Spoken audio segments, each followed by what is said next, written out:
hataw sa mukha, suntok at pitik ang salubong ng mga pulis sa Basilan sa ilang kabaro na bagong destino lang sa lugar. Nahuli kam ang mistulang hazing sa welcome rights na nagdulot pa ng mga pasa sa hita ng ilang sinaktan.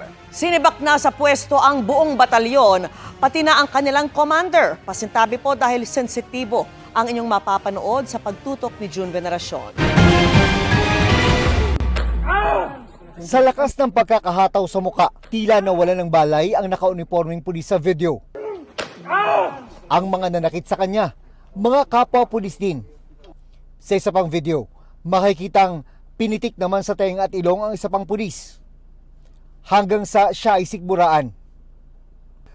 Ilan lang yan sa inireklamong hazing at pananakit umano sa welcome rights para sa mga bagong destino na pulis sa Basilan.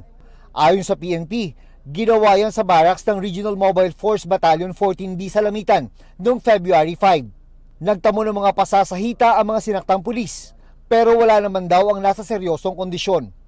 Zero tolerance din po ang Philippine National Police kaugnay po ng mga hazing sa training at sa mga welcome rights. Ayon sa PNP, umabot sa 129 ang mga biktima na pawang mga bagong assign na pulis na katatapos lang sumailalim sa Basic Internal Security Operations Training. 12 pulis mula sa Regional Mobile Force Battalion 14B ang positibong natukoy na sangkot sa hazing. Damay sa parusa, pati kanilang mga kabaro. Nirelieve na sa pwesto ang mahigit 70 ng mga police commissioned officer at non-commissioned officer, kabilang ng commanding officer para sa malalimang investigasyon. Hindi lamang po tinanggal yung 12 na unidentified. Tinanggal na po ang lahat ng miyembro ng 14B ng Regional Mobile Force Battalion. So lahat po sila 70 plus. Sila po lahat ngayon ay administratively relieved po.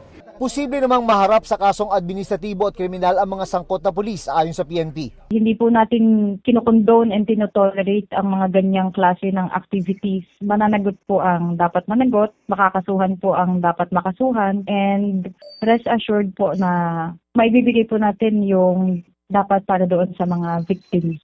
Batay sa impormasyong nakuha ng GMA Regional TV 1 Mindanao, tinukoy ng PROBAR ang Force Commander ng Regional Mobile Force Battalion 14B bilang si Police Colonel Joel Estaris. Sinusubukan naming kunan ng pahayag si Estaris at iba pang sangkot. Nagsasagawa na rin ng sariling investigasyon ang National Police Commission. Wala raw po ang anumang uri ng hazing sa PNP. Tiniyak nito ang mabilisang investigasyon.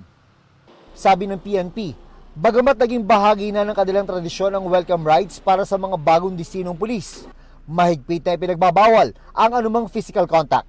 Parte ng welcome rights po nila yung pag sinasabi natin na roll like a barrel. Ito po yung parte ng mga physical exercises na wala pong physical contact. Nandiyan din po yung pag-push up, roll like a barrel, pag-duck walk. Ito po yung mga physical initiations na exercise lang po kung na-considered po siya.